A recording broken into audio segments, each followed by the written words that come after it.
রাখতে ফের রাজ্য পুলিশের উপর ক্ষুব্ধ হাইকোর্ট। বেআইনি বাড়ি ভাঙতে কি পদক্ষেপ? বিচারপতি অমৃতা সিনহার প্রশ্নের মুখে পুলিশ। বাড়ি ভাঙতে রাজ্য পুলিশ ব্যর্থ হলে কেন্দ্রীয় বাহিনী মোতায়েন করে ভাঙা হবে বাড়ি। 10ই মার্চের মধ্যে ভাঙতে হবে বেআইনি বাড়ি। নারকেলডাঙ্গায় বেআইনি নির্মাণ মামলায় নির্দেশ বিচারপতি অমৃতা সিনহা তিনি বলছেন, বেআইনি বাড়ি ভাঙতে ব্যর্থ হলে রাজ্য পুলিশ কেন্দ্রীয় বাহিনী মোতায়েন করুন, বেআইনি বাড়িগুলো ভাঙুন। 10ই মার্চের মধ্যে ভাঙতে হবে এই বাড়িগুলো।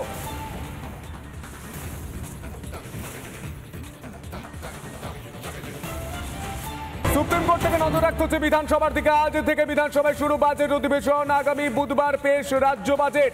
রাজ্যপালের ভাষণ দিয়ে শুরু অধিবেশন শুরুর আগে তৃণমূল বিধায়কদের বৈঠক। তৃণমূল বিধায়করা তারা ইতিমধ্যেই বিধানসভায় আসছেন। বিধায়কদের সঙ্গে বৈঠকে বসবেন রাজ্যের মুখ্যমন্ত্রী মমতা বন্দ্যোপাধ্যায়। অন্যদিকে রাজ্যের বিরোধী রাজনৈতিক দল বিজেপি, সেই বিজেপির পরিষদীয় দলের বৈঠকও রয়েছে। ইতিমধ্যে আমরা খবর পাচ্ছি রাজ্যের বিরোধী দলনেতা শুভেন্দু অধিকারী তিনি কলকাতায় আছেন। তিনি বিজেপি বিধায়কদের সঙ্গে আলোচনা করবেন, বৈঠকে বসবেন, পরিষদীয় বৈঠক রয়েছে।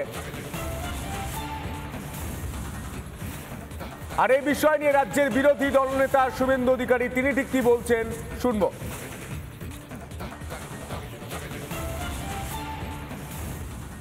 রাজ্যপাল মহোদয়কে রাজ্য মন্ত্রিসভা যে বক্তব্য পাঠিয়েছিলেন রাজভবনে, তাতে কেন্দ্রীয় সরকার বিরোধী এবং রাজনৈতিক অনেক বক্তব্য ছিল।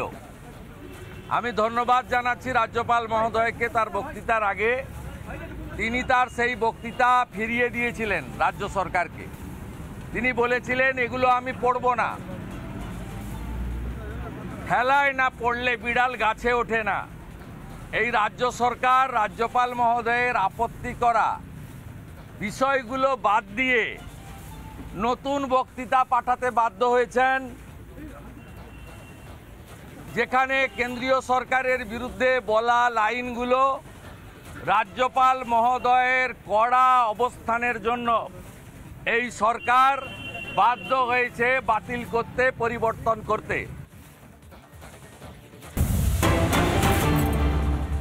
নানা ধরনের কন্টেন্ট দেখার জন্য লাইক করুন, শেয়ার করুন আমাদের ফেসবুক পেজ, সাবস্ক্রাইব করুন আমাদের ইউটিউব চ্যানেল। পাশাপাশি অন্যান্য ব্রেকিং নিউজের জন্য অবশ্যই চোখ রাখুন রিপাবলিক বাংলায়।